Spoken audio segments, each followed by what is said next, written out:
Hello students, यूरोपीडिया education में आप सभी का स्वागत है। मैं हूं जितेंद्र त्यागी और आज फिर मैं आप सबके लिए लेकर आया हूं एक बहुत ही अच्छी न्यूज़। ये न्यूज़ है उत्तराखंड के स्टूडेंट्स के लिए, या जो बच्चे मतलब उत्तराखंड से बाहर के भी बच्चे जो एलिजिबल थे उत्तराखंड लोक सेवा आयोग के द्वारा आयोजित जो अभियंता की पोस्ट के लिए एग्ज़ाम हुआ था, रिटन एग्ज़ाम। उसमें जिन बच्चों ने भी क्वालिफाई किया है उस एग्ज़ाम को, रिटन क्वालिफाई किया है, उन सारे बच्चों के लिए, ठीक है। तो सबसे पहले तो उन सभी बच्चों को मैं बहुत सारी बधाइयाँ देता हूँ। Many congratulations to all such students who have qualified the written exam of Uttarakhand Lok Seva Aayog for the post of different post of engineering. Okay, so इसके बारे में हम बात करते हैं। यहाँ पे हम देख सकते हैं विज्ञप्ति, उत्तराखंड लोक सेवा आयोग द्वारा आयोजित उत्तराखंड सम्मिलित राज्य कनिष्ठ अभियंता सेवा परीक्षा 2021 की लिखित परीक्षा दिनांक 7 मई से 10 मई 2022 के आधार पर, ठीक है। जो 21 वाला एग्जाम निकला था 21 में और मई में इसका एग्जाम हुआ 7 मई से 10 मई के बीच में, तो उसके आधार पर निम्नलिखित अनुक्रमांक के अभ्यर्थियों को साक्षात्कार हेतु औपबंधिक रूप से सफल घोषित किया जाता है, ठीक है। तो ये सारे बच्चे जो यहाँ पे रोल नंबर्स आपको लिस्ट में दिखाई दे रहे हैं, उन सारे बच्चों के रोल नंबर्स हैं जिन्होंने रिटन एग्जाम क्वालिफाई कर लिया है और जिनका अब साक्षात्कार या इंटरव्यू होने वाला है, ठीक है। बहुत सारी आप सबके लिए शुभकामनाएं।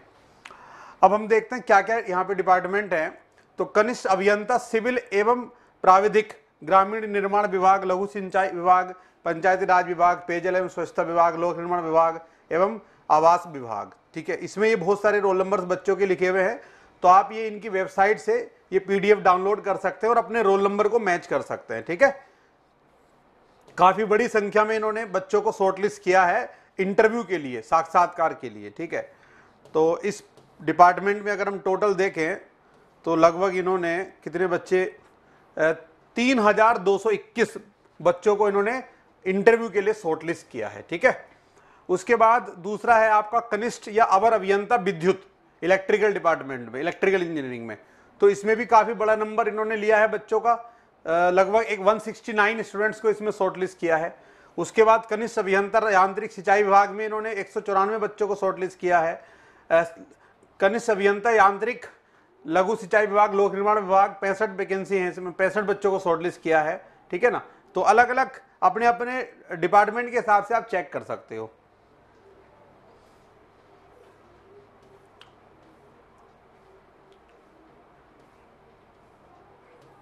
ओके, अब उसके बाद अब देखो क्या करना है।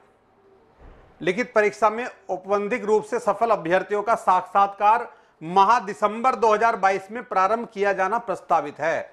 तो ये पॉइंट हमारे लिए इंपॉर्टेंट है कि दिसंबर में आपके इंटरव्यू स्टार्ट होंगे, ठीक है। और अभी सितंबर का महीना चल रहा है, तो आपके पास सितंबर, अक्टूबर, नवंबर 3 महीने का एक बहुत अच्छा टाइम पीरियड आपको उन्होंने दिया है अपने इंटरव्यू की प्रिपरेशन के लिए, ठीक है। तो जो बच्चे इसमें शॉर्टलिस्ट हुए हैं उन सबके लिए बहुत ही गोल्डन अपॉर्चुनिटी है एक अच्छी गवर्नमेंट जॉब अचीव करने के लिए। लेकिन उनको क्या करना है, अब 3 महीने का यूज करना है प्रॉपर। तो इन 3 महीने में अपने आप को डेडिकेटेड कर दो इंटरव्यू की प्रिपरेशन के लिए। किसी और एग्जाम की अगर आप तैयारी साथ में कर रहे हो उसको कंटिन्यू रखो, ठीक है भाई। एक एग्जाम आपने ये क्वालिफाई कर लिया रिटन, अभी इंटरव्यू होगा, उसके अलावा और भी एग्जाम हो सकता है आपकी लूप में हो, तो उन सब की तैयारी आप जैसे कर रहे हो करते रहो। लेकिन अपने पूरे दिन का 1 या 2 घंटा मिनिमम आप फिक्स करो इस इंटरव्यू के लिए डेडिकेटेड करने के लिए, ठीक है। अब इसमें आप खुद भी तैयारी कर सकते हो। अगर आप खुद तैयारी करना चाहते हो तो कुछ पॉइंट्स हैं जो आपको फोकस करने हैं, जिन पे आपको वर्क करना है। क्या क्या पॉइंट है? सबसे पहले तो अपना परिचय, इंट्रोडक्शन पार्ट अपना स्ट्रॉन्ग करना है।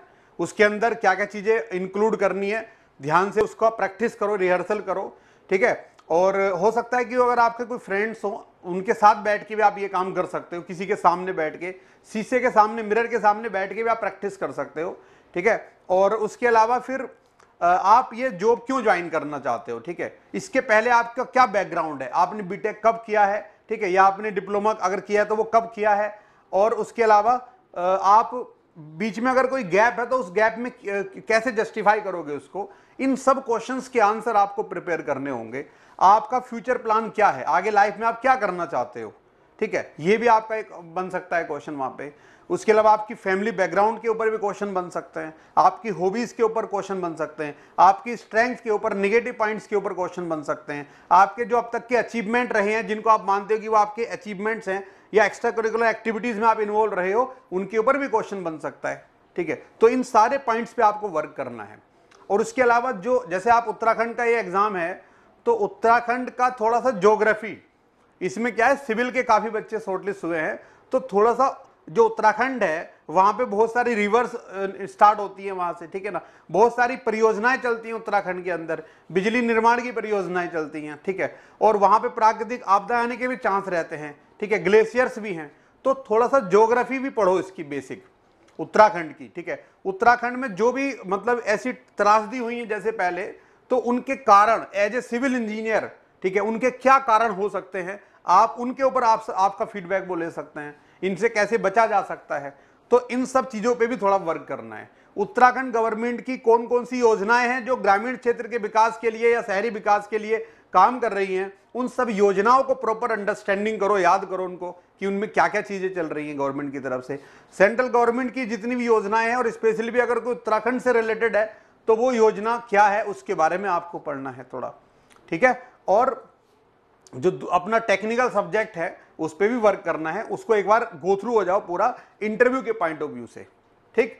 तो ये आपकी मेन चीजें रहेंगी। उसके अलावा आपसे कुछ जनरल अवेयरनेस की चीजें भी पूछ सकते हैं वो, ठीक है ना, जैसे वर्ल्ड में जो इवेंट्स चल रही हैं आजकल, पिछले 4-5 महीने के अंदर कौन, ठीक है, प्रधानमंत्री की कहां कहां पे विजिट हुई है, कौन कौन सी ऑर्गेनाइजेशन है, इंटरनेशनल ऑर्गेनाइजेशन जो आजकल न्यूज में चल रही है। तो इन सब चीजों के ऊपर भी थोड़ा सा आपको बेसिक आइडिया रखना होता है। आपकी ओवरऑल पर्सनैलिटी चेक करते हैं वो इंटरव्यू के टाइम में, ठीक है। अब ये सब आप खुद कर सकते हो, और अगर आप चाहते हो कि आपको मतलब कम टाइम में, आपका टाइम कम आपको इसमें यूटिलाइज करना पड़े और ज्यादा बेनिफिट मिल जाए, तो उसके लिए आप योरपीडिया एजुकेशन की जो सर्विसेज होती है मॉक इंटरव्यूज के लिए, उसको आप ज्वाइन कर सकते हैं। योरपीडिया एजुकेशन की जो काउंसलिंग सर्विसेज हैं स्पेशली इंटरव्यू प्रिपरेशन के लिए, ये अपने आप में बहुत ही काफी बच्चे इनको यूटिलाइज करते हैं, और उनका अच्छी जगह सिलेक्शन भी होता है। तो आप भी ये फैसिलिटी ट्राई कर सकते हैं। स्क्रीन पे एक नंबर आपको दिया जाता है योरपीडिया एजुकेशन की तरफ से, उस नंबर पे आप कांटेक्ट कर सकते हैं, या योरपीडिया एजुकेशन की जो वेबसाइट है उस पे आप जाके वहां पे डिफरेंट मॉड्यूल्स के बारे में चेक कर सकते हैं। अब इसमें जो अगर देखो कोई भी बच्चा है, अगर वो योरपीडिया एजुकेशन का इंटरव्यू प्रोग्राम ज्वाइन करता है, उसको कैसे बेनिफिट मिलता है। सबसे पहले अगर आप केवल इंटरव्यू मॉड्यूल ज्वाइन करते हो सपोज, तो उसमें अलग अलग मॉड्यूल्स हैं, वो आपको एग्जीक्यूटिव बताएंगे कि किस मॉड्यूल में क्या फैसिलिटी है। इन जनरल जो चीजें मैं बता रहा हूं आपको, सबसे पहले आपका एक एचआर जो है, एचआर पार्ट मतलब, ठीक है, एक बहुत बड़ा रोल प्ले करता है आपके सिलेक्शन में। तो एचआर के लिए डेडिकेटेड मेंटर्स रहते हैं अलग अलग, जो आपका एचआर इंटरव्यू लेते हैं। आपको स्लॉट्स प्रोवाइड किए जाएंगे, ठीक है, उस स्लॉट में आप ज्वाइन करोगे मीटिंग, जूम के थ्रू आप ज्वाइन कर सकते हो, ठीक है, या किसी और दूसरे मीडियम से, और उसमें आपसे वो क्वेश्चन पूछेंगे, एचआर के क्वेश्चन स्पेशली, और आप आंसर करोगे, फिर आपको वो फीडबैक प्रोवाइड करेंगे कि भाई इसमें आपको क्या इंप्रूवमेंट करना है, या इसका क्या आपके हिसाब से जो आपका बैकग्राउंड है, ठीक है, उसके हिसाब से आपकी जो क्वालिफिकेशन है, आपके जो इंटरेस्ट है, उसके हिसाब से इसका बेस्ट आंसर क्या मैच कर सकता है, उसमें आपको हेल्प करी जाती है, ठीक है। उसके अलावा फिर आपके जो टेक्निकल सेक्शन है उसमें स्नैप इंटरव्यूज आपको मिलते हैं, जिसमें सब्जेक्ट वाइज आपको टाइम स्लॉट्स प्रोवाइड किए जाते हैं मेंटर्स की तरफ से। उसमें आप मीटिंग ज्वाइन करोगे और वहां पे वो एक सब्जेक्ट का डेडिकेटेड, एक सब्जेक्ट का एक स्नैप इंटरव्यू, उसके हिसाब से आपका इंटरव्यू लेते हैं, उसके आपको फीडबैक प्रोवाइड करते हैं। फिर आपका एक मॉक इंटरव्यूज होते हैं आपके उसमें मॉड्यूल में, तो वो number of mock interviews fix होते हैं। उसमें आपसे मतलब मेंटर जो रहेंगे वो 2 या 2 से ज्यादा रहेंगे। जो कंप्लीट इंटरव्यू आपका वहां पे होने वाला है, ठीक है ना, एक्चुअल में, तो उसके जैसा ही माहौल आपको देने की कोशिश की जाती है। तो इससे बच्चों को कई चीजें पता चलती हैं कि भाई कहाँ पे वो गलती कर रहे हैं, क्या चीज का बेटर आंसर वो प्रिपेयर कर सकते हैं। तो अगर आपका मतलब ये प्लान है कि आपकी मतलब जॉब लगे अच्छी, तो आपको जो भी सोर्सेज मिलते हैं ना अपने इंटरव्यू की प्रिपरेशन के लिए, नॉट ओनली योरपीडिया, कहीं और से कोई भी सोर्स आपके पास अगर दिखता है कि इससे आपकी प्रिपरेशन में 5% का भी योगदान बढ़ सकता है, आपको उसको ट्राई करना चाहिए। क्योंकि लाइफ में अपॉर्चुनिटी बार बार नहीं आती है। कई सालों से आप मेहनत कर रहे हैं, मान लिया उसके बाद ही रिटन एग्जाम क्लियर हुआ है आपका, तो ऐसी अपॉर्चुनिटीज के लिए आपको करना ही पड़ेगा प्रिपेयर आपको। Okay, so I wish all the best सारे स्टूडेंट्स को, बहुत बहुत शुभकामनाएं। Prepare for this interview.